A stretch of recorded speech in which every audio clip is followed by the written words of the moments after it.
I want like royalties. I want like 1% of the whole company, you know. I think you're telling the truth. Or you're motivated by money. Matter of fact, I'm not having no more conversations with nobody. Act of kindness, you don't know when you get there, you see this man, and he's like, dang man. What I've come to realize is this is an evil, demonic world that we live in. You are now listening to Last Sunday Podcast.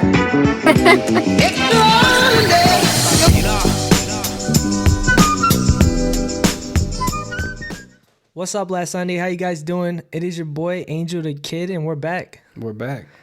And I think they thought we weren't gonna come back. They thought it was over with, man. But it don't end. You know what I'm saying? Never. It don't ever end. It's the comeback. It's the comeback. It's comeback kid. It's the yeah. There you go. Hey, it's 24, baby. It's Kobe season. Kobe. Yeah. Kobe all day. Man, I think Frank's the only person I know that can fix a toilet and then do a whole podcast right after. Hey, I'm a man of many hats. This man just came over here, fixed our toilet, and was like, all right, let's shoot a podcast. I was like, all right, dang, bro, let's do it. Hey, it's real in the field. Yeah, man. Man, I mean, I think I'm going to have to start paying you commission, bro, because you've been on, what, 4 times already?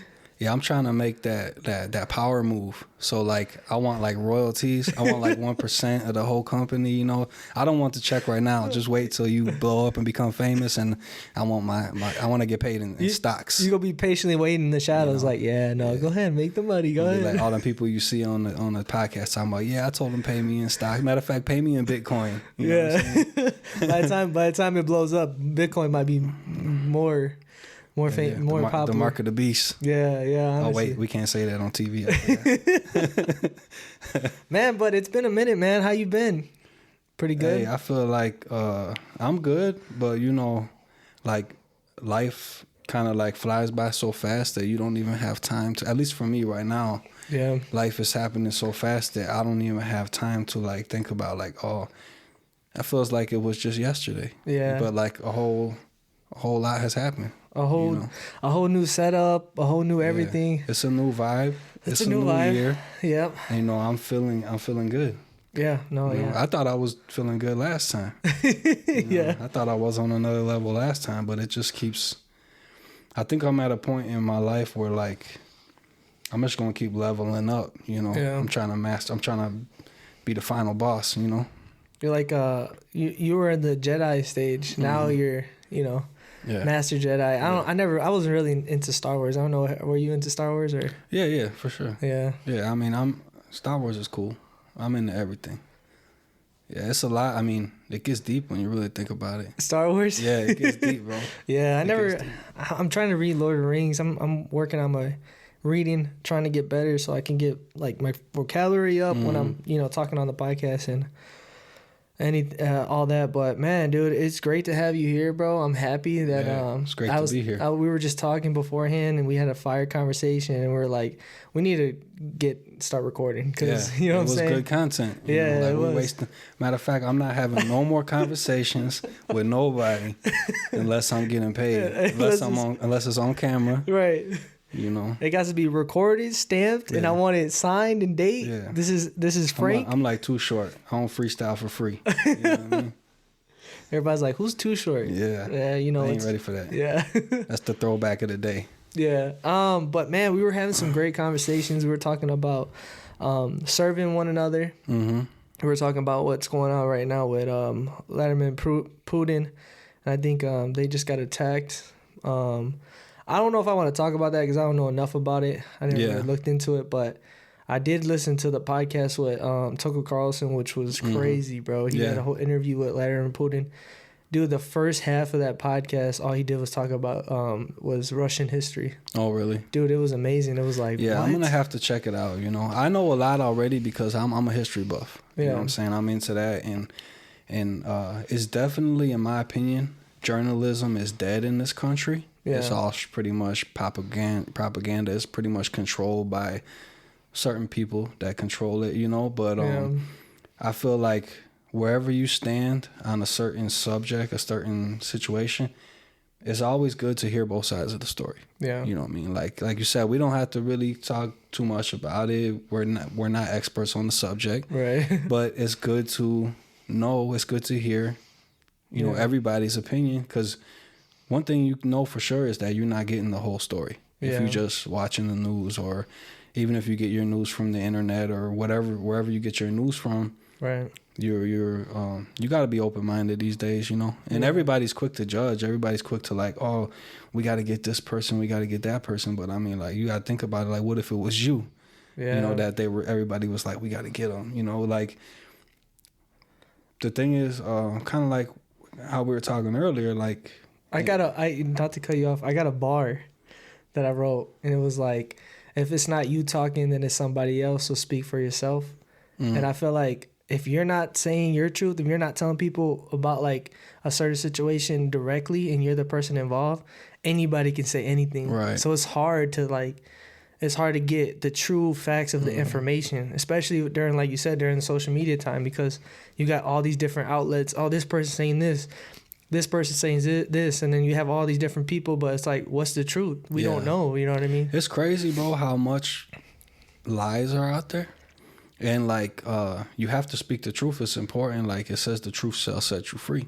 Yeah. So that's what it's all about. The problem is most people are possessed by lies, and they think that it's the truth. Yeah. So they're going to stand on it because they think it's truth, but it's really they're standing on a lie. Yeah. You know? And that's why it's important for everybody to speak the truth. And what I don't understand is if you're a person that's giving out the news and you're deliberately lying to people, especially your own country, like your own people, there gotta be something really wrong with you. Like, you gotta be an evil person. So either you don't realize that you're spreading lies or misinformation, you genuinely think you're telling the truth, or you're motivated by money. Yeah. And you're just deliberately lying to people because you're gonna get your paycheck. You know what I'm saying? Well, we were just talking about how medication and stuff like that. And that in itself is crazy, bro. Like, you know, Oprah just came out talking about how obesity and being overweight is a disease, and that you basically need to take medication to get, like, they're treating it like it's cancer, and it's not. It's you know, eat healthier. If you eat healthier, if I would say, Frank, you gotta take this strict diet. You can't eat this. 10 out of 10, you will lose weight. You know what I mean? But people just don't want to do it. They rather take medication. Yeah, nobody wants to put in the work. People wants to take the easy way out. Yeah. You know, it's hard, you know, because it's just a battle, bro. Because I mean, you have people that are lied to, people that are told a certain thing, and then you also have the fact that we're deliberately fed poison. Yeah. So when we're deliberately fed poison, and they put stuff in the poison that makes it addictive, so that even though you know you're eating poison, you can't stop. Yeah. And it's easy to gain the weight, and once you gain a lot of weight, it's harder to lose the weight. Right. You know, and it takes work. It takes effort. Yeah. And it takes you eating healthy and exercising. And it's hard to eat healthy and exercise when you live in a society that only offers poison to eat. Yeah. You know, addictive poison. Yeah. And everybody knows that big pharma, if I could even say that, is poisoning us and profiting off it. Yeah. And we just went through a whole freaking pandemic. I mean, everybody knows. People are starting to wake up. And I mean, people should have known from the get-go. This was my whole beef with it from the get-go. As a person growing up in a society that has been taught they lie to you, don't trust them, and then everybody falls for it, when you know that, how could you trust a liar to begin with? And now all these people are like, oh, they fooled us. They fooled you, not me. I've been knowing they were liars and crooks. They lied to you, not me. I've been telling people that they were liars and crooks. Nobody wants to listen. And now everybody wants to be like, oh, you know, you're not going to fool us again. Come on, man. Yeah. You know your ass gonna. You know you're gonna get. Come on, bro. Yeah. It's tough, bro. But you know, I can't speak on it because like I can speak on it for experience too. Those people that are overweight, like you said, you know, it's hard. It's hard. I dealt with it. You know what I'm saying? My family is diabetic. I've dealt with it. Yeah, but the thing is like I guarantee you, the medication that they're giving you is not good for you. No. Like, you might be losing the weight, but there's something that's there's a reason why they're giving you the medication. Yeah, there's always going to be side effects. You know, first of all, they're going to make money off the medicine. Yeah. Then they're going to make money off the medicine that they got to give you for the side effects. Right. And the truth is, everybody knows that food is your medicine. Yeah. Like, where does medicine come from? It comes from plants. Yeah. Right? Now they make synthetic forms in the lab, but all medicine comes from plants. Yeah. The only difference between medicine and drugs is if you go to the doctor and they prescribe you medicine, or you do illegal substances, they all come from plants or something along that lines, except for the stuff now that's just synthetic and being created. Yeah. Even street drugs that you know are bad for you. But like the thing is, if you're just if like back in the day they had herbal remedies and stuff like that, you know. Yeah.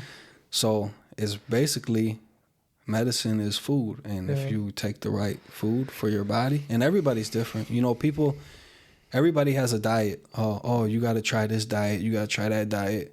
Everybody's body is different, right? Like one person might be deficient in vitamin D, and one person might be deficient in vitamin C, and one person might need more calcium, and you know, one person might need more iron. So you can't be like, oh, this diet worked for me, so you got to do it, because it might not work for you. Yeah. And even your spouse or your children, you could have kids that are identical twins. Right. And one might eat one thing and one might eat another thing. So you have to figure out what is best for you. Right. And, you know, and what's best for you. Now the best place to start is by eating whole foods. Yeah. Obviously, you eat processed foods, you're going to get a lot of garbage. But if you're just eating whole foods, whether it's plants or animals or whatever it is, you start there and kind of like figure out what works best for you. Yeah, I remember I got my second round of COVID, and I was out, and this time it was really bad. I felt like I had like bronchitis because I was coughing up like a lung, like it was bad. And then I went to the doctor, like, yeah, you got COVID. And me and Allison, you know, she's really big on trying not to use medicine. You know that. Yeah. And we looked up like a recipe, like an old recipe, and it was literally like, it was whiskey, peppermint, and something else, and you boil it in the hot water, and then it dissolves, and then you put it in like a mason jar, and you just take a spoonful. It's like basically like coffee syrup. Right. And we watched a video of this old lady, and she's like, this cleared up my husband's double pneumonia, you know, and I'm just like, that's crazy. Like, this lady, you know, she probably grew up poor, was in a situation where they didn't have the money to get medicine, or maybe it was passed down from generation to generation. And the fact that she's older, so she knows if it works. And that's what I'm saying. Like, my parents knew some stuff. Yeah. My grandparents knew some stuff. Their parents knew some stuff. My grandpa's grandmother, she was a witch doctor. She cured people that went to the doctor, and the doctors couldn't cure them, and they would go to her, and she would cure them. That's how crazy it is, bro. Like, you can go back literally 1-2 generations, and people knew how to cure themselves with remedies that has literally been lost in the past 50 years, 100 years, just in my lifetime. Yeah. Like plastic. There was no plastic before the 70s and the 80s. Yeah. So if you talk to somebody that's an older person, like your grandparents, they're like, what's plastic? Right? So this is how the world literally changed since less than 100 years ago. It's just crazy because like it's like they did a lot of things to make things cheaper and more, you know, easy to make in big quantities, and that's why you see like plastic, and then they come out with this like it's like BBA whatever, it's like, you know, but that stuff still, like after a while using the microwave or you heat it up, that plastic just seeps into your food. Yeah. And you know, it's funny because Allison's the one that does all this research, but she was telling me about how there was a story of a baby and they like took some samples from, I don't know, it was the placenta or it was like something with the baby, and they found like it was like nothing but cartridges of plastic. Oh my god! Yeah, plastic is. And dude, I mean, it's so bad. Like I've changed all my Tupperware to glass. Yeah, know? I mean it's easy. People should just go back to using paper and glass. Yeah. First of all, it's biodegradable. Yeah. You know. Second of all, you can recycle it. Plastic especially now that we know it's bad, we should just stop using it, right? The problem is that I think for certain things, like for example, like these headphones, I feel like it's not bad if it's plastic. But anything that you like you're eating, like if you're doing something with food and it's plastic, I feel like even water bottles, they say that if you let it sit for a while, but that's the problem. It's like if you say, okay, a little bit's good, right? Right. It's not, because the problem is it ends up in the landfills, then it ends up in the water. Yeah. So when it rains, it's raining plastic, contaminated water on you. When you water when you get the water out of the faucet, when you take a shower, all that water has the poison from the plastic in it. So even if you're not eating it, it's in the air, it's in the water. It's too late. It's too late to get rid of it. All you can do is immediately stop. We have to come to a screeching halt on plastic consumption. Throw away all your plastic containers. Consumption and production of plastic should be immediately done away with. Yeah. And I know that's obviously not going to be as easier said than done. Right. And it's obviously going to probably be expensive, and they're going to say it's going to cause the prices to go up and all that stuff. Yeah. But like you were saying earlier about how the reason they started doing the plastic is because it was supposed to make things cheaper, and it was supposed to make it so you can recycle. Right. But all it really did was make things more expensive and poison everybody. It really didn't do much what they really intended on it to do, and who knows, maybe they knew the whole time, you know. And that's that kind of goes back to what you said about what's the truth and why they do certain things what they do. Right. And it's just funny too, with food, certain things will be banned in different countries, but over here we can eat it. Why? You know, why is it banned in Europe, but for us it's okay? What is, you know what I mean? It's just certain things like that, and it's kind of, man. I mean, if you really dig into it, it's very disturbing. And me and Allison try to do as much as we can, and I know you said you've been doing stuff too, and I think you can only be so crunchy. You know what crunchy is? Crunchy is basically chain it all yours, get rid of plastic, don't eat any processed food. This is a thing, it's a saying, a crunchy mom, where they get rid of all this stuff like that. And me and Allison go back and forth because she's she was I can't only do so much. There's only so much you can get rid of and do so much, because there's so many things that are bad. But I think just taking the first step, it's just like anything else. The first step is acknowledging it's a problem. Yeah.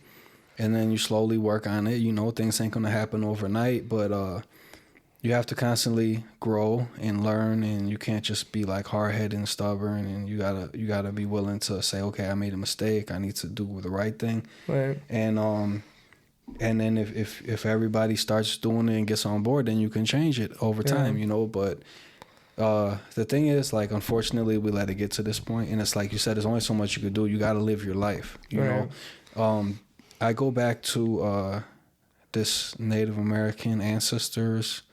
I used to study a lot about the Native Americans, and I used to listen to the elders speak, and they say every decision they make is based on how is it going to affect the great-grandchildren. So people are always like, oh, how can I fix right now? How can I fix tomorrow? As a society, every move we make should be, how is this going to affect the great-grandchildren? And if it's going to affect the great-grandchildren, then we shouldn't do it. Yeah. Because it takes generations for things to happen. Yeah, and we don't do that enough, man. We don't think about the kids or the great-grandkids. You got to think ahead. You got to think ahead, bro. I think we can go deep, you know, if you want to go deep, but I think that they're breaking the family dynamic. It's what I've come to realize is this is an evil, demonic world that we live in. Right. And it's literally a fight against humanity. Yeah. And how do you fight humanity? You go after the children. Absolutely. And it's crazy because, man, I mean, you look at families back in, maybe the 40s, the 50s. Mm-hmm. You've had multiple generations living in a home. Together. Right. There's this book that I was listening to a podcast. This guy, he wrote this book about something about the modern family and the nuclear family. Yeah, I think it was called.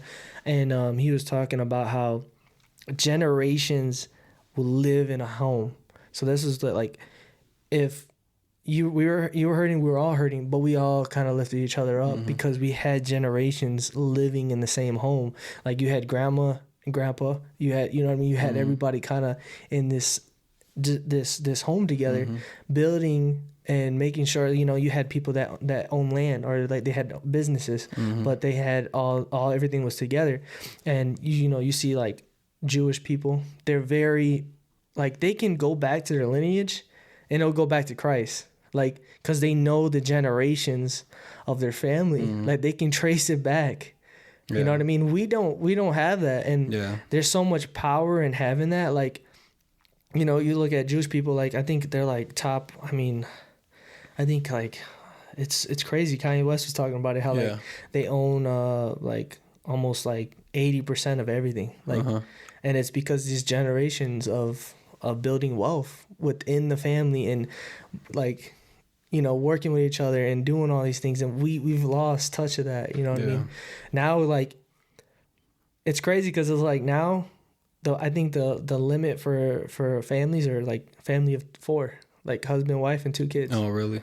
Yeah, I think that I think that's the percentage. I think it's even dropping more. Like, we're definitely not having a lot of children. Yeah, yeah, for sure, and that's a problem. Yeah, that's a big problem. People were going extinct, and also to touch on what you were just saying, parents and grandparents were not put in nursing homes. Yeah, you know, like it's like what we were talking about before we got on the podcast about serving each other. Yeah, you know. Nobody wants to help the other. See, we all come into this world wearing diapers. We all leave the world wearing diapers, right? How they say. And the thing is, everybody's going to have their turn. Yeah. Everybody's going to... Something people need to realize is that everybody needs help sometimes, and everybody is going to have their turn. Yeah. You might not even be old. You know, you might be in an accident, and you have broken arms and broken legs, and you can't clean yourself. You can't wipe yourself. You can't feed yourself, right? That's a humbling experience, and somebody's going to have to take care of you. Yeah. Right? So you got to remember that when somebody needs something and you're like, nah, F them, forget about them. Yeah. You got to remember one day you're going to need something. Yeah, that's true, man. And, oh, man, like... God, you know, Christ has come for us to serve. You know what I mean? He like when we were talking about how in the Bible it talks about how he washed the lady's feet. Yeah. And the disciples are like telling him, don't do that. Like, you know, she needs to, like, you shouldn't be doing that. And he tells them, like, I've come here to serve. Yeah. And I think us, like, we need to serve one another. You know, I have somebody that I know, I won't say the person's name, but this person is an older lady, and she's helping her neighbor, you know, she lives by herself, and she's helping her neighbor going out her way, you know, and her, you know, her family members are like telling her, like, she needs to help you out, you know, tell her to help you with your dogs and do all these different things. And she's like, no, like, I'm called to serve. Why am I gonna do that? And that's the problem, man, is that we'll do a lot of things expecting something back, and we don't serve one another just out of love, you know what I mean? Out of not expecting anything back. Let me spend some time here loving you and serving. And I think in that self too, that right there shows that you bear fruit. You know, people will see that, like, man, why is this person going out the way for me? Like, yeah, it's something special. And that's the thing, you know, like, pride is the biggest sin. It's the number one sin is pride. You know, that's what causes the fall. And we need to be humble and show acts of humility. So by serving each other, people don't realize that this is an evil world that we live in. It's a hard world. You can do everything right, bad things happen, people get hurt, people suffer. And the only way for somebody to know God or to see God is when you show random acts of charity and random acts of kindness. What really is happening is that's God being revealed in the flesh. So it's our duty to do these things. If you want to see God, if you want to know God, I can show you mercy, and that's God being revealed in the flesh. When somebody shows me mercy, that's God being revealed in the flesh. Yeah. So it's the humbleness. It's the humility right? of. So like in the Bible, when it says about you need to do these things, acts of kindness and charity, but don't boast and brag about it. Don't do it when somebody's watching you and to see you do it. That says that's your reward, right? But if you do it and don't say nothing, you do it because it's the right thing to do. And God knows. God is watching and God knows what's in your heart. And that's why it says the only way to get to the Father is through the Son.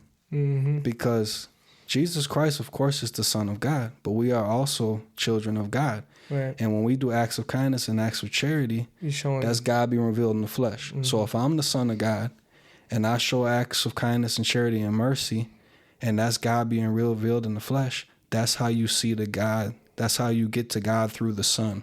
Right. Because I'm the Son, and God's being revealed to you through me. Mm-hmm. You know? Yeah, you're bearing fruit, and people see the fruit, and they see Christ in you. Right. And it's crazy because, like, I was listening to a podcast called Street Gospel. Shout out to Street Gospel. I've been listening to Street Gospel. I think I've seen them before. Oh, man, dude, I love that. Like, fire. I got to hit up. I had them on the podcast. Oh, really? Yeah. Really? Yeah, I did. I had him over phone. Okay. Yeah, dude. Yeah, I've been listening to him. He's an amazing podcast. Street Gospel. Shout out to Street Gospel. But I was listening to this revolutionist guy. He's in California, and he's like preaching on the beaches and trying to get people to follow Christ. And he talks. I think this was the episode. I'm not 100% sure. I might be messing this up, but he talks about how it's the people that you were a light to, that you minister to, but then they kind of like, you don't know where they are. And then you get to heaven, and then you see them like, dang, man, like, I didn't think you'll be here. Like, yeah, man, you were helping that lady out. Or you remember when you helped me with my tire? Like, you said something to me, bro, and it just changed me. Right. And I would start going to church, and it's that little act of kindness. You don't know when you get there, you see this man, and he's like, dang, man. What was that movie? Pay It Forward or something like that? You ever seen that movie, Pay It Forward? No. I think it's a true story. You got to see it. Yeah. It's a little kid, and I think it was a true story. I'm not sure, but somebody did something for this little kid, and then they told him, pay it forward. Oh. So the kid goes and does something nice for somebody else and tells them the message, and then they go do something nice for somebody else and tell them the message. And next thing you know, all these nice things are happening. Right. And they just, I don't remember. It was years ago I seen the movie, but I always think about that because it's like, that's how it works. Yeah. That's how one man can change the world. Yeah. First, you believe Christ plants the seed. Right. Then you believe you have salvation through faith. Mm-hmm. Then you look at yourself in the mirror because Christ tells you don't judge people, don't condemn people. You start by looking yourself in the mirror, fixing your flaws. Right. You be Take the log out of your own eye. Right. Yeah. Be humble and wash your enemies' feet. Mm-hmm. And then in return, if they do the same, then you can have peace. But if you don't, if they don't reciprocate it, first you have to do it. Right. Then if they don't reciprocate it, obviously it's going to be conflict, but you want to start off by being the better person. Yeah. Turning the cheek. When they insult you, you don't insult them back. Right. They say I hate you, you say I love you. Mm. So, you got to start there. Like when there's somebody on the side of the road, there was a lady one time, matter of fact, me and my boy were driving, we seen this lady, and she was a black lady, and we were in Naperville, right? Mm. She had a flat tire, and everybody kept driving past and driving past and driving past. And we pulled over, and we changed her tire for her. Wow. And she was so grateful, and she's like, you don't believe how many people just drive by. Yeah. Yeah, man, and that's sad. And that's why it says that the path is narrow, because everybody just kept driving by. They're not bad people. Right. But how many people are willing to go out of their way to help somebody? Right. Not many. Absolutely. And it's crazy because, like, I remember growing up, and I was poor, and we lived like you have too. You lived a tough life, mm-hmm. and I remember instinctively us not having anything, and we would help people. Right. And then you see like people that have these things that are very comfortable, and like you said, they're just passing by. Passing by, and some would say, I worked hard to get to this. Why would I help this person? Right. And I think that, you know, I remember when we were poor, bro, and I remember we would go to Aldi's, right? Mm-hmm. And there would be the guy outside, you know, he just wants money, right? Mm-hmm. My stepmom will go in the Aldi's, buy him some lunch meat and some bread, and come out and be like, here's some food. Yeah. She's not gonna give him money because she knows what he's gonna do with it. Yeah. And sometimes they would say, no, I'm good. I don't want it.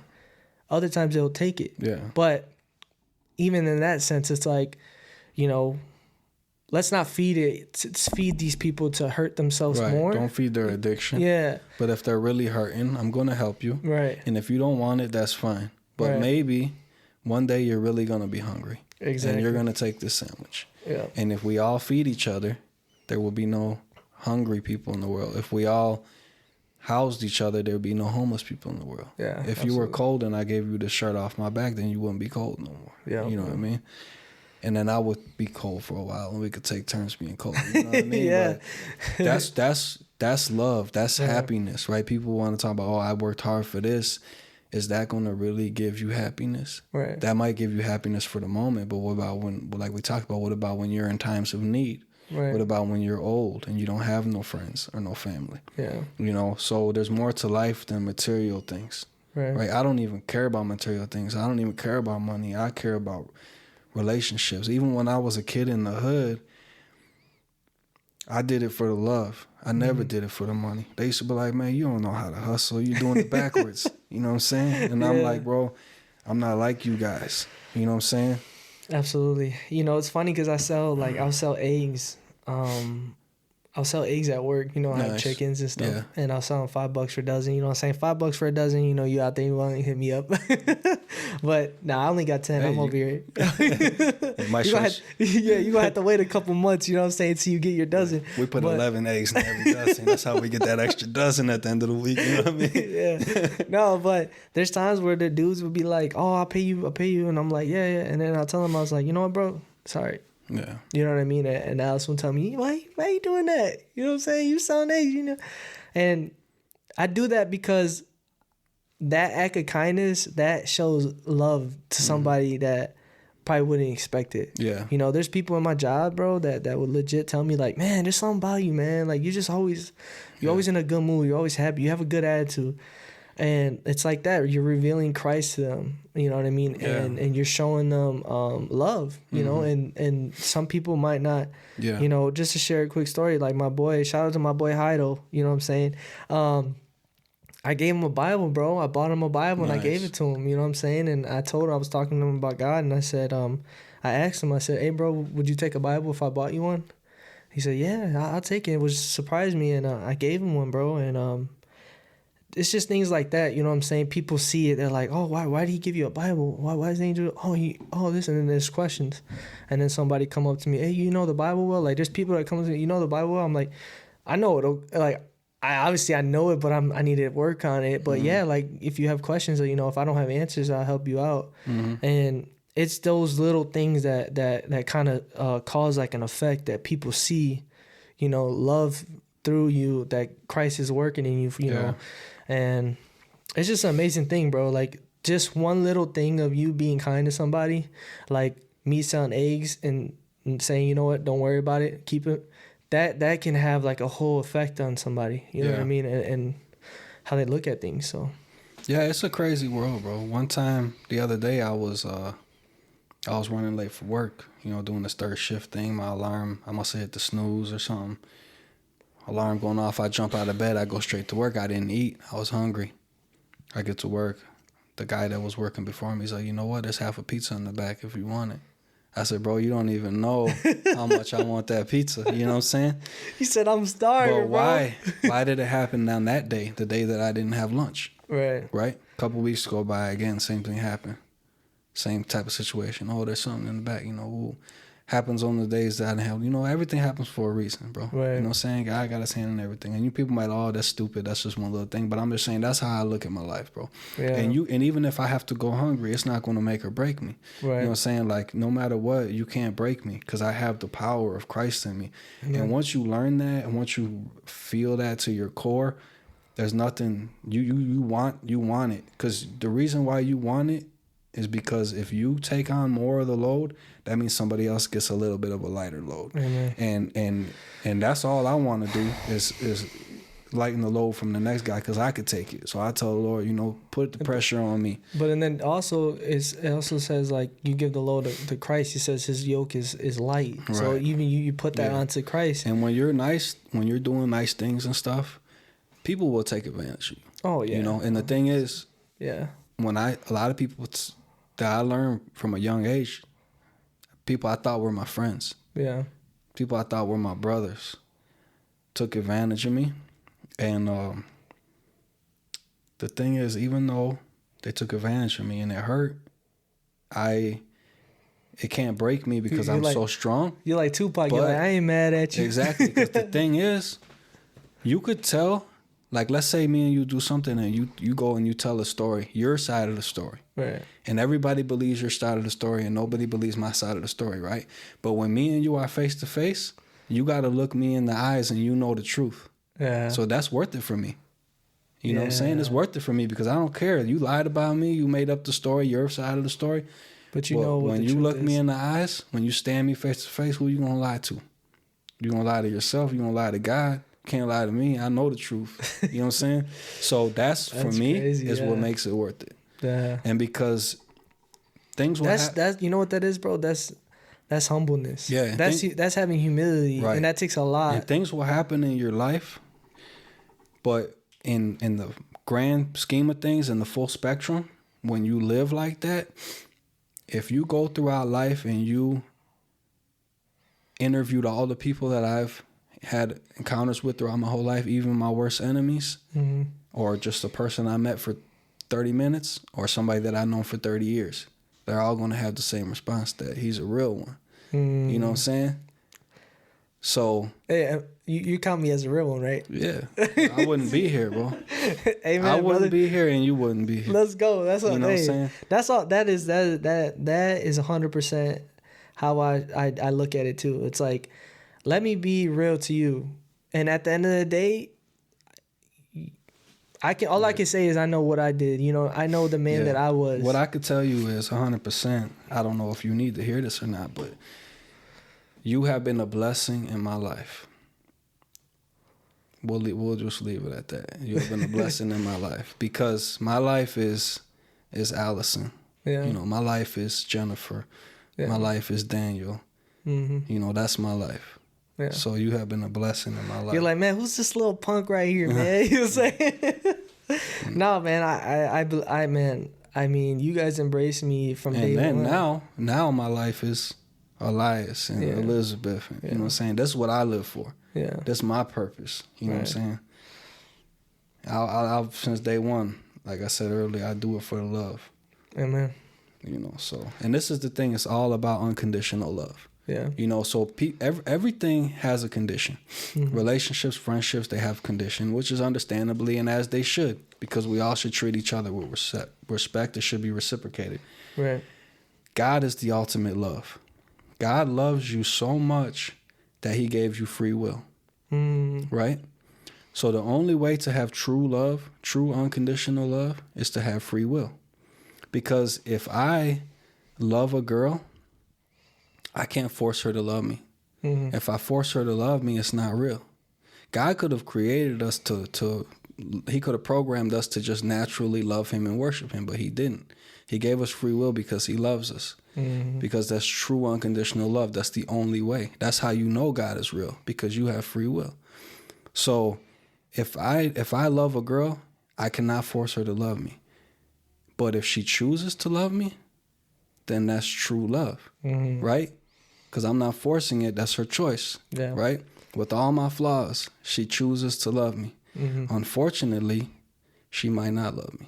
Right. She might choose to not love me. She might choose to love somebody else. Yeah. And in this world, a lot of times we want what we can't have. A lot of times we love something and we have to watch them love somebody else. Yeah. And sometimes they might love somebody else and that person don't love them. And the person that wants to be with me and loves me and that will do anything to be with me, I don't want them. I want her, but she don't want me. You know what I'm saying? Unfortunately, that's the way it is. Or sometimes it's in a sense of they'll see that person loves.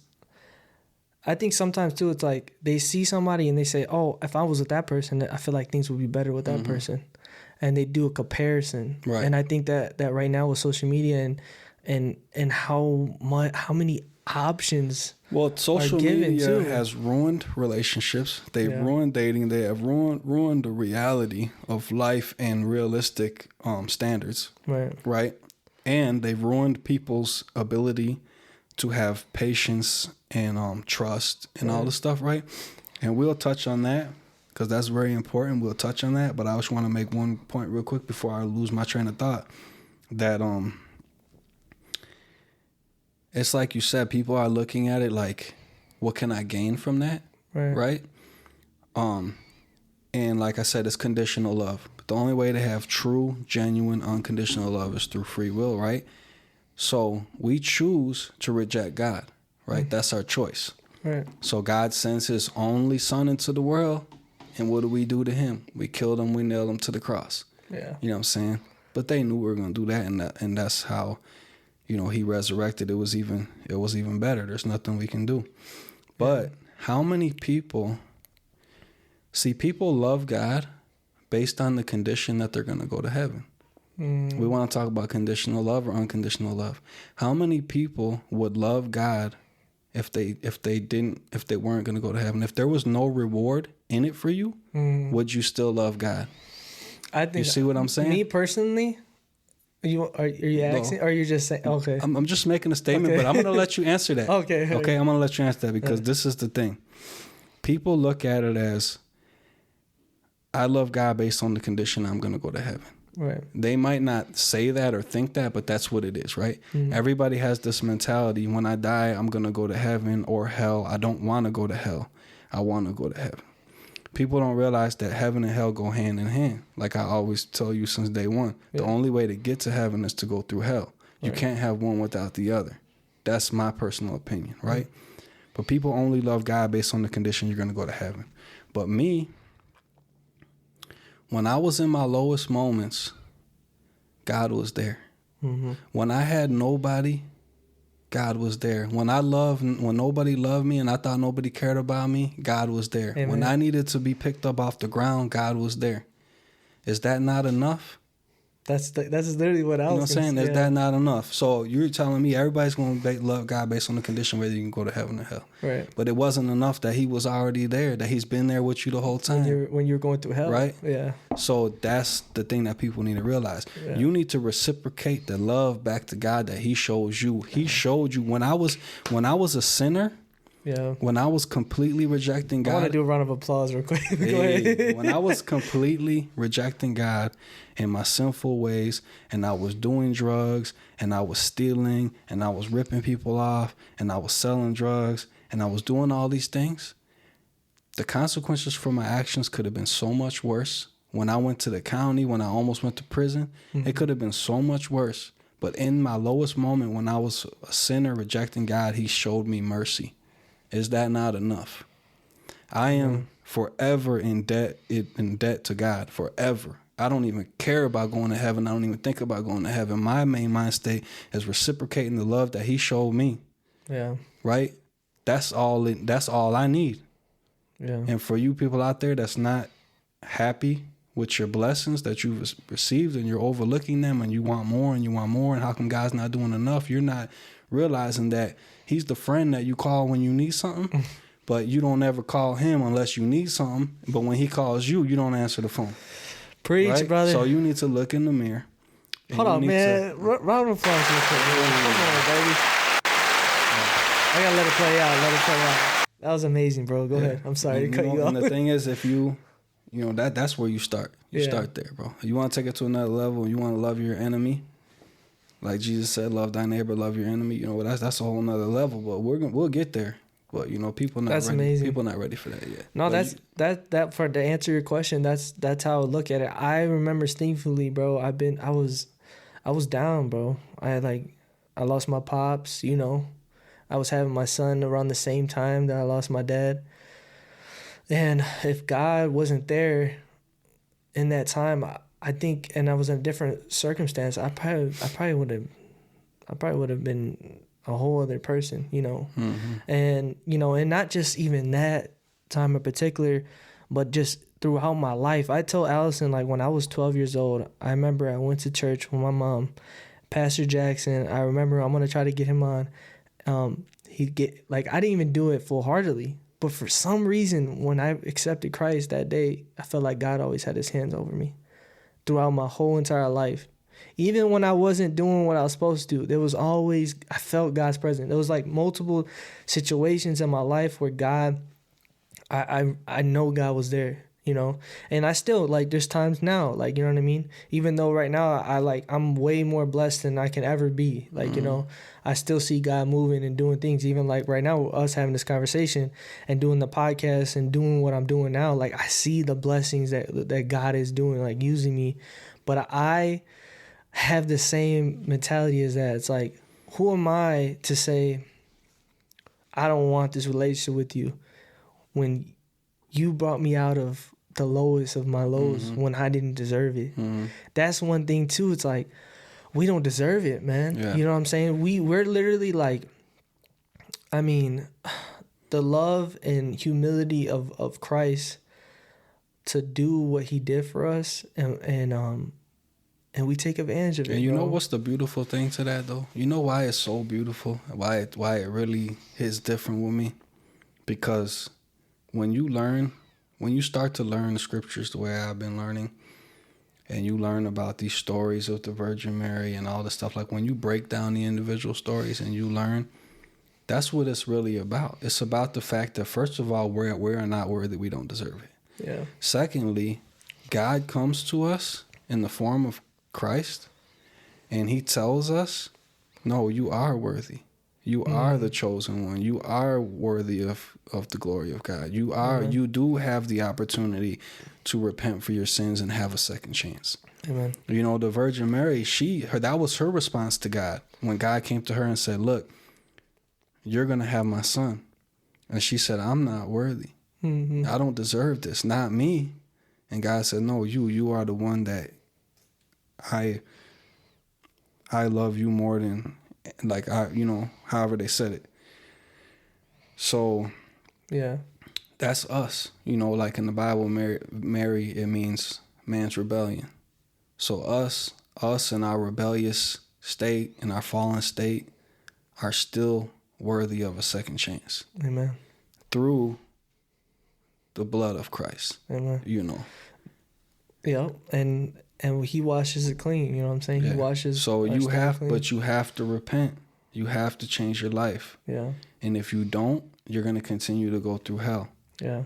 You know, doesn't mean that if you're perfect, you're not gonna have adversity. You still will, but it's easier to deal with when you got Christ on your side. They say, when God is with me, who can be against me? Yeah. And the thing is, people forget that God has always been there. It wasn't so much that he kicked us out. We rejected him. Yeah.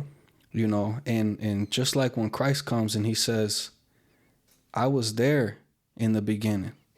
I was there with Abraham. You know, when Jesus says, I was the first and the last, I'm the beginning and the end, he's telling you, I've always been there. I'm always around you. I reside within you. I'm everywhere. Yeah. You turn over a rock, you will find me there.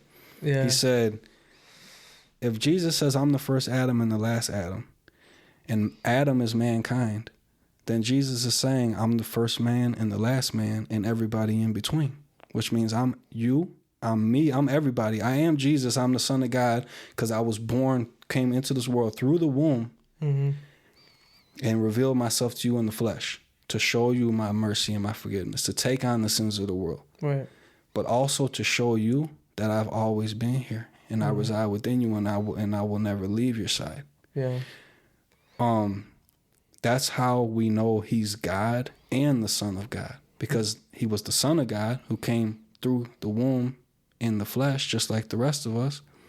But he was also telling us that I'm each and every one of you, and I was in the beginning and I'll be here in the end. Amen. So he's like, I am that and this, you know, yeah. I'm, you know, yeah. So I'm everything. And when you realize Christ is everything and then you make him everything. Yeah. and you just basically, it's like a marriage. Your souls become one. Yeah, I mean, it says Christ is married to the church, and we are the church. Mm-hmm. You know, we're the We're bride. the bride of Christ. Yeah, and we are Eve, even. You Yeah. know, we are the flesh of his flesh and the bones of his bones. And he's Yeah. the spirit that resides within us. Amen. And then also, there's a story too. Like I was telling you about Elijah and how he was like he wasn't in the fire, he wasn't in the earthquake, he wasn't in all these different the wind, but he was in the whisper. And I think a lot of times we don't hear God and what he wants for us, and because we're not in closeness of hearing him. But I think he's always there. Yeah. He's always there. And you know, I know people say, oh, why would I pray to God? I don't ever hear him talk back to me. But it's not that he's not talking back to you. It's that he's not answering what your prayer is. But also, too, you might have to go through something for him to answer that. Yeah. And I think a lot of people don't get that. Like you say, for me, my prayer every time, whenever I pray, is, Father God, make me the man that you want me to be. And sometimes I got to go through the mud. Yeah. You know what I'm saying? Maybe you going through something that's hard is him molding you to the man that he wants you to be. Prayer. You know, everything happens for a reason, and you pray to God, but you say he's not listening to you because he's not responding to you the way that you want him to respond to you. And you're expecting him to talk back to you like a person, but God is spirit. Yeah. Jesus even says in the Bible that God is spirit. Like, you can talk to God. I talk to God every day, all the time.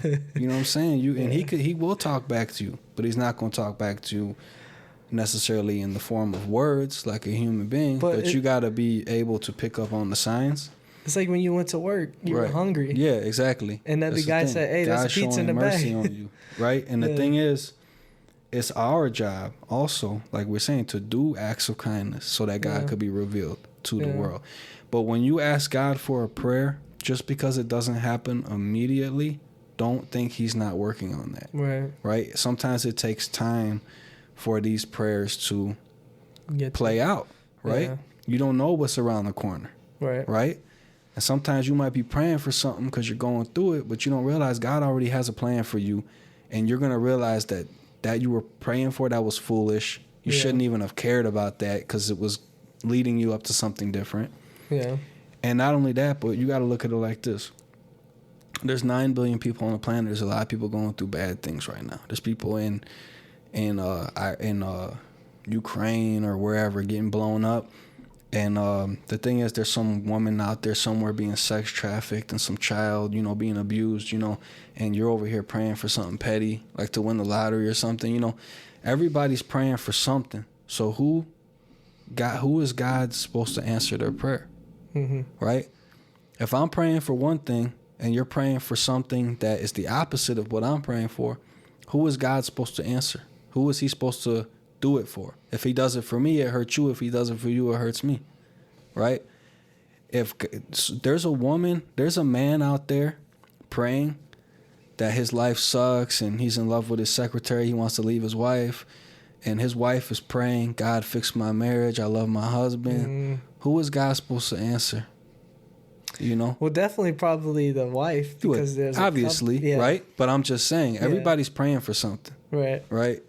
But you get uptight because you say God's not answering your prayers. You know what I'm saying? It doesn't work like that. You're like, why don't we got the new Cadillac? Second of all, it says, if you believe, you shall achieve. If you ask, you shall receive. If you seek, you shall find. Right. Salvation is through faith, just by believing. So at the end of the day, we have the power as sons of God, as miniature creators, as God dwelling within us, to create our reality. If we want a better life, to make better decisions and to solve problems. And God's going to be with you and carry you through this, but you have to put in the work. Yeah. And God created this. God created the world. He loved the world, that he gave his only begotten son, right? Mm-hmm. That through him, the world might be saved, not condemned, right? But what we do is we condemn the world. We make the world an evil place. God is not doing that. We are doing that. Yeah. God wants to dwell among us. Yeah. He wants this place to be paradise. He wants to dwell among us. So we have to make the conscious decision. Put the guns down. Embrace your enemy. Stop the war. Stop the killing. Stop the hate. Stop the judgment. And let God dwell with his people. Yeah. You know? Yeah, and that's good because it's true. And I was reading this book. I was telling you, don't let the enemy at the seat of your table, and it's talking about like negative thoughts that come into your mind, and you know how to negate that. And it talks, and I think it's Proverbs. It says, the Lord prepares a feast in front of your enemy. No, the Lord prepares a table in front of your enemy, right? And when you get, like you were talking about how like sometimes you get these, you know, evil and all this stuff. When you get these things that you think of are not of God. No. God's not gonna be like, oh yeah, you're a terrible person. You need to change your life. Like, you know, all this stuff. That is the devil. That's the devil. They're lies. Yeah. Lies that are planted in your mind. The seed is planted in your mind, and you believe the lie. In the Bible, it says that the devil is the father of lies. Yeah. So lies are demons. So when you believe these lies, you're possessed by demons. Yeah. And that's why Jesus says the truth shall set you free. Yeah. And that I can expel demons from your body. Right. And how do you do that? By telling the truth and not believing in the lie. Yeah. You know? But it's hard because we're poisoned. Our mind has been poisoned by the devil. And that's why I think that, you know, people get caught up in the, you know, why this, why that, you know, blah, blah, blah. You know, you got to understand this reality we live in, you know, it's a learning experience just like anything else. It's not the end. When you understand that your soul is eternal, that you can never die, your body may expire. Right. But you will never die. Your soul is eternal, and you don't have to be scared of that. It's like metamorphosis, like the butterfly. It turns from a caterpillar to a butterfly. But you have to go through this experience. And in your mind, you're going to have negative thoughts and positive thoughts. Yeah. You're going to have fight or flight. You're going to have all these things. And it's important, it's necessary for us to go through these things, and it's necessary to sometimes have those things, because you got to understand that we're trying to survive in this world of kill or be killed, this world of eat or get eaten. Yeah. So sometimes you need that little bit of evilness inside you to help protect you in hard times. Sometimes if a burglar breaks in your house, that he's got to meet the devil. You know what I'm saying? So it's good. You got to have the conscious decision to put God first and to make God first. But unfortunately, sometimes in this world, we're faced with tough decisions. You know, that's why we can never be perfect. Yeah, know? But I think that's just protecting your family, because it does say in the commandments that no, it is. You should not murder. You shall not murder, but it didn't say you shall not kill. I understand, but when people talk about right and wrong, and good and bad, I mean, look at it like this: if you're a lion, and you're hungry, and you hunt the deer, and you eat the deer. And that deer was minding his own business, hanging out with his family, just eating some grass, right? Yeah. That lion gets hungry, he eats that deer. Is that good or evil? If a bigger lion comes and takes that deer away from that smaller lion, is that good or evil? It's not good nor evil, it's necessary. Mm. You see what I'm saying? People get caught up in, was this good, is this bad? You do what's necessary first. You have to survive. You have to be here for your kids. You have to be a provider for your wife and kids. Don't worry about, you put God first. Right. But sometimes you have to make split-second decisions. You have to do what's necessary. Yeah. Right? And that's why we have that instinct in us to be able to get dirty when we have to get dirty. But you have to be conscious above that. You have to, because we're human beings, we're not animals. We live in a higher consciousness. Right. And we need to understand that we're special. And that we need to live not carnally minded, because carnally minded in the Bible means you're dead. Mm-hmm. You need to be aware that you're living a higher consciousness. Right. But unfortunately, we live in this third dimension where we got to eat and we got to protect ourselves. And that's why you have that little bit of in you. You know what I'm saying? Sometimes it got to come out. You got to know when to put it away. Yeah. You know, it's hard, bro. Nobody knows. You know, Like I'm a righteous person. I'm a good person. I try my best, and I believe in God, and I believe in Jesus, and I'm all about humility and all that stuff. But at the end of the day, we're not perfect. Like nobody knows what's the truth and what's real. You know, we do the best we can. You know what I'm saying? And that's all you can ask. Yeah, I was reading this book. It's called actually, every time I say I read a book, I don't. I listen to audiobooks. Yeah. But No, that's good though. Yeah. Same thing. But it's called Warrior's Poet's Way, and he talks about how you need to be the deadliest man in the room, but the deadliest man in the room is the silent one. It's the one that doesn't put it out in the open. Yeah. And he talks about how, you know, you make yourself a target when you put yourself out there. You have like somebody that has a pickup truck and has all these different stickers and gun rights and all this stuff. You make yourself a target. You don't want to be the deadliest man in the room, but also the one that is the quietest. Yeah. And I was like, man, that's crazy to think about, because I think that in itself shows humility, because it's like, that dude right there was a Green Beret, Marine. Like, if we were in this room, like, he'd probably eat us alive. Like, you know what I'm saying? He's a military man that is trained to like, kill. But if he was here, I don't know him, obviously, but I bet he's very respectful. The nicest guy, you know what I mean? Yeah. And I think that there's humility in that, you know what I mean? And being that's like what that. it's all about. You know, if you're rich, you know, if you got real money, that's why people get real money. They don't dress flashy. They don't wear Rolexes. When you got, you know, if you're packing a weapon, you don't want to look like you're packing a weapon. Right. You know, when you're like Jordan Peterson talk about that too. He said you got to have the ability to be violent, but not.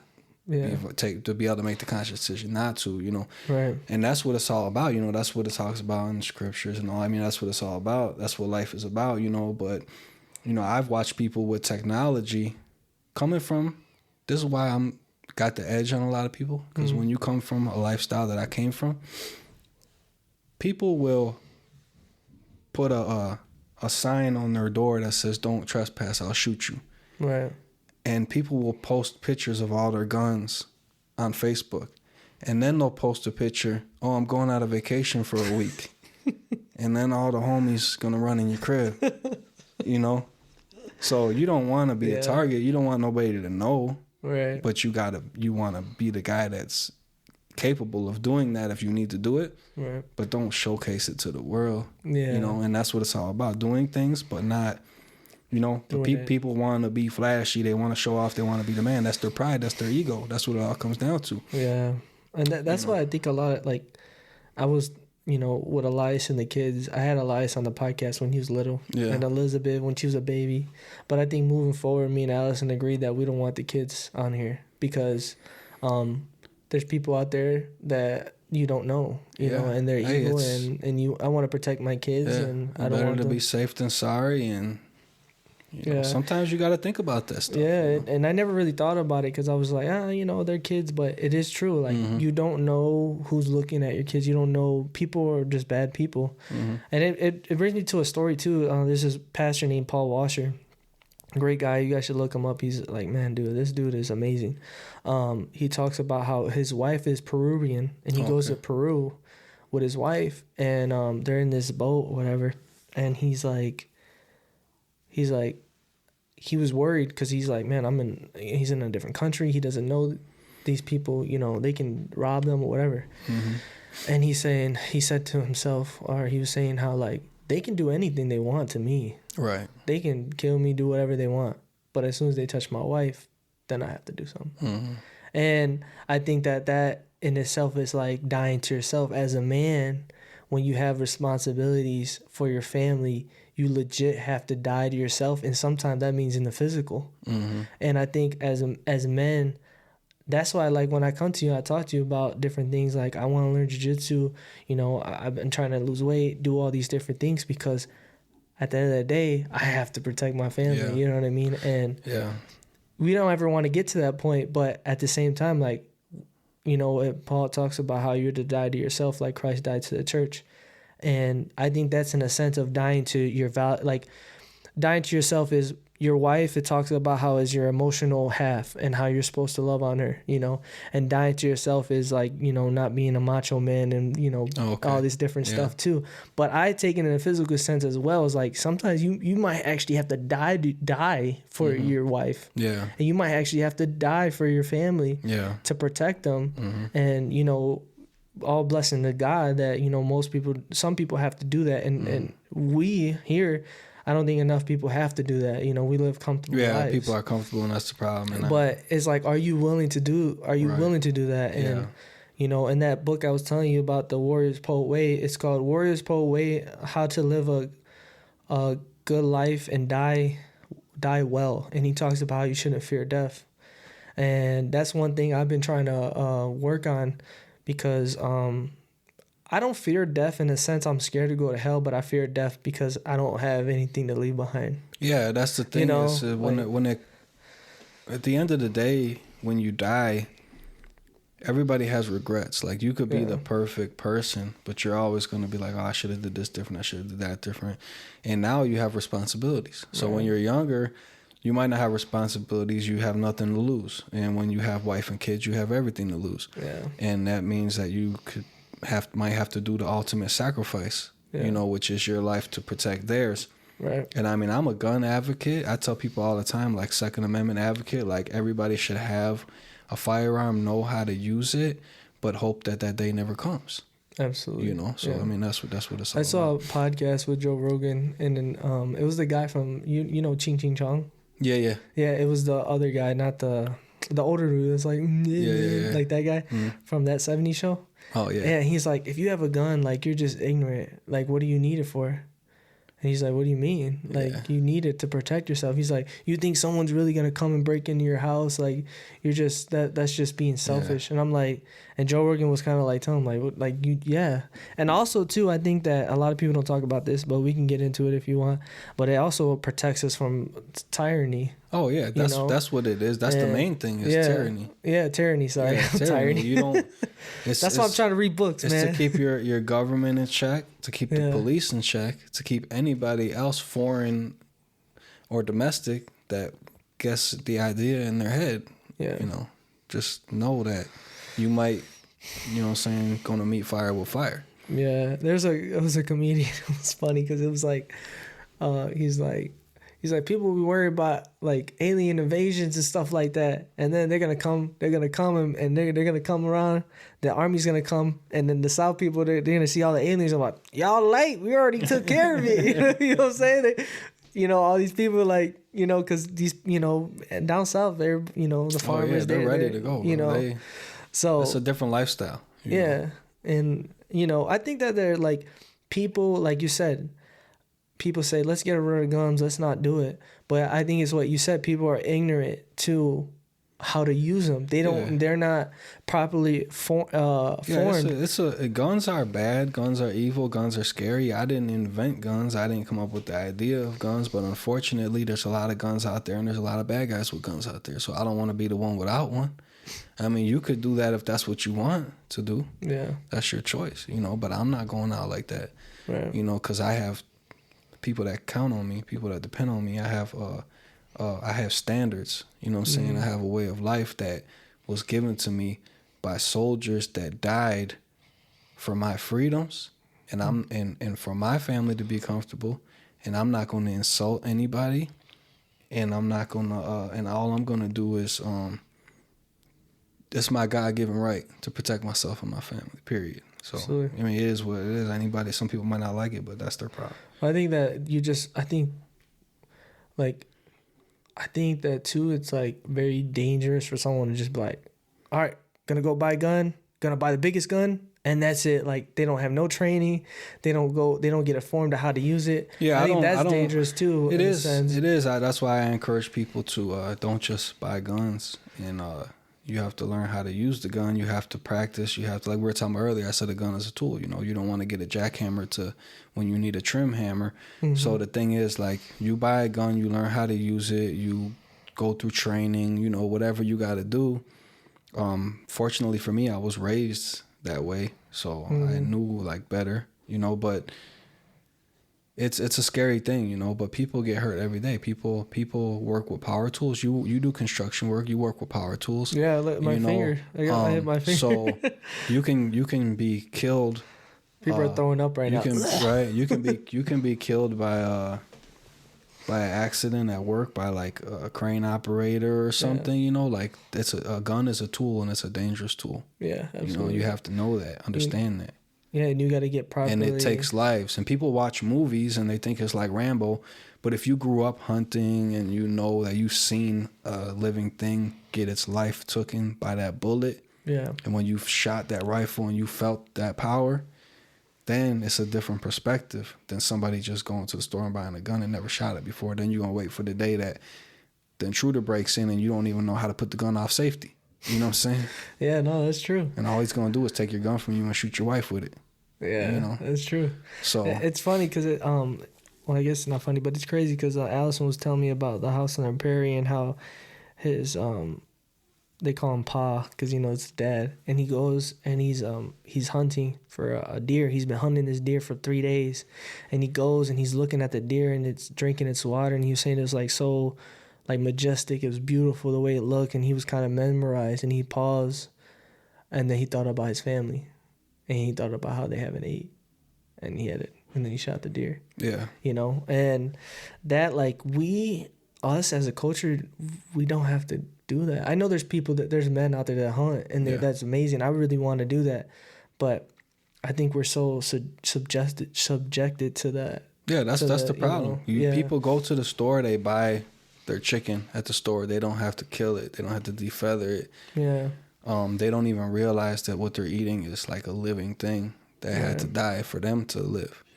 You know, and when you have to take the life and you have to kill the animal, you have to process the meat to feed your family, it's a different appreciation for life and death. And that's when you are thankful for the meal and you say grace because you're thankful for the meal, right? Because unfortunately something else had to die for you to live.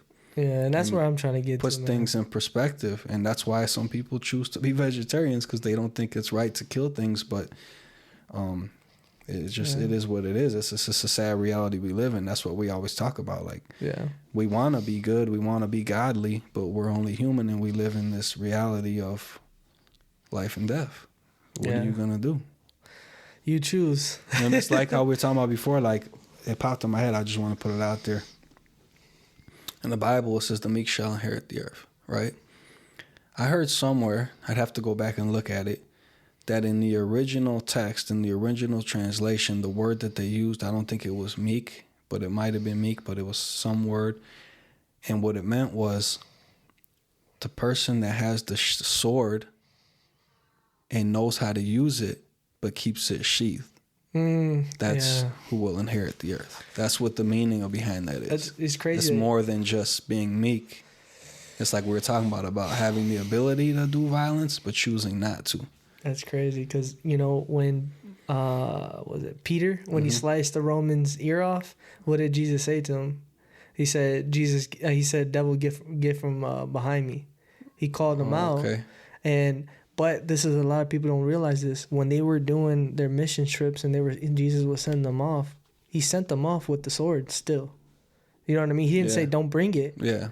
But it's like you said, it's like being meek. It's knowing when to use it or not. Yeah, people get confused. You know, like people look at Christianity as weak. Oh, thou shalt not, or like turn the other cheek and stuff. But the thing about it is, what it means is like if somebody insults you, don't insult them back. Yeah. It doesn't mean to let somebody beat you up. You have the right to protect yourself. You know, in the Bible, it also says that Jesus is the power and glory of God. The power and glory of God is knowledge and wisdom. So you have to have the knowledge and wisdom to know when to fight back and when to not. Obviously, if you're protecting yourself and your family, you can do that. God is not going to be mad at you for that. And also, you got to eat, you got to hunt. It says, thou shalt not murder, not thou shalt not kill. Yeah. So, unfortunately, if you have to go to war to defend yourself or you have to eat, you know, things are going to happen, you know. Yeah. But it's about having standards and living as a better person, you know. But it goes to, like in the Bible when it talks about throwing stones. Back in the day, they literally stoned people to death, right? But that's not really what it means, because what it means is that Moses wrote the law down on stone tablets. Mm-hmm. So when you throw stones at somebody, what you're doing is throwing scripture at them. You're condemning them, you're judging them, you're stuff like that. Mm-hmm. So it's not so much about literally throwing stones at them. It's about judgment, condemning people, not, turning the other cheek. That's what turning the other cheek is all about. That's the whole message. Somebody insults you, don't insult them back. Don't stoop to their level. Either walk away, or they say, I hate you, you say, I love you. Kill them with kindness. Be the bigger person.